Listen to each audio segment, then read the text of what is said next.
Après avoir libéré la Normandie, les Alliés débarquent en Provence. La guerre n'est pas achevée. Et pourtant, l'actualité coloniale va basculer dans le sang. La victoire finale approche. Il faut blanchir l'armée pour affirmer aux yeux du monde que le peuple de France se libère par lui-même. Le gouvernement décide alors de démobiliser plusieurs régiments de tirailleurs sénégalais. Pour accélérer leur retour au pays, les autorités promettent qu'ils toucheront leur solde sitôt arrivés à Dakar. Confiants, la plupart des tirailleurs prennent la mer.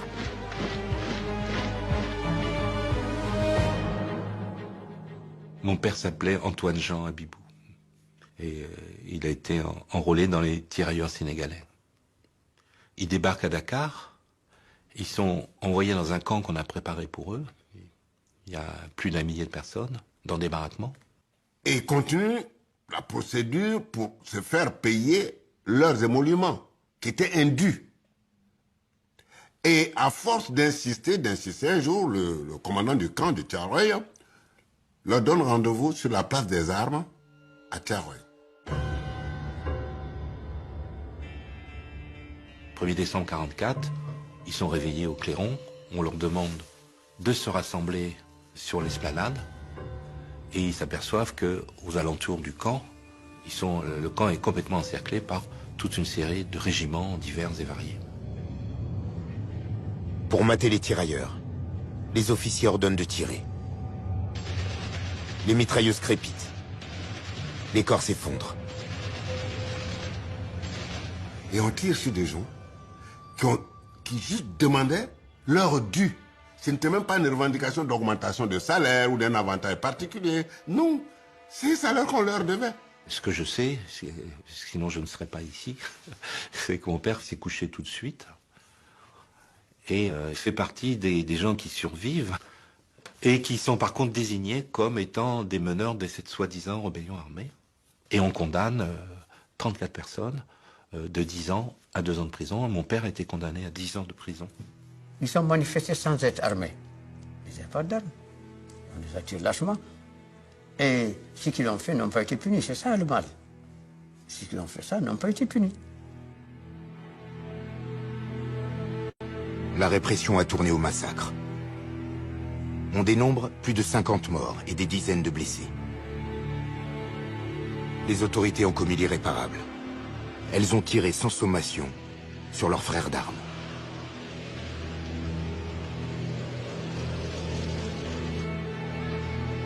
Aucune image ne témoigne de ce crime.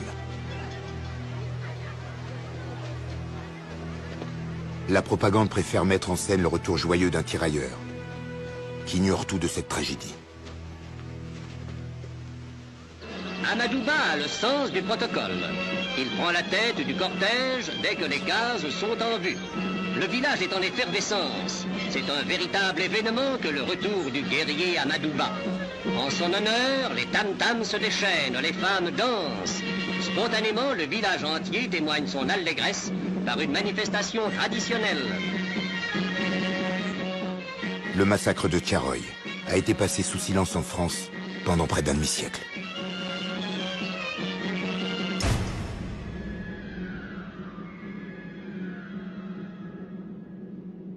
Il n'y a aucune mémoire de ça et c'est terrible. C'est terrible qu'il n'y ait pas de mémoire des événements passés, qu'il n'y ait pas de cette transmission-là. Et d'une certaine manière, les massacrés de Thiaroye, s'ils ne sont pas connus aujourd'hui, c'est comme si ils n'avaient pas existé. C'est quand même assez grave que l'armée française ait commis ce genre de choses, parce que ça prouve en fait que cet idéal de on libère les gens, on fait les choses parce que on veut rendre le monde meilleur et parce que on a une idéologie positive et noble derrière nous, ça prouve qu'en fait c'est pas le cas, puisque à la moindre contestation, on tue les gens. Tous les débats concernant la France et ses anciennes colonies françaises, tout ça est entaché par ce passé historique et par ces différentes formes d'injustice.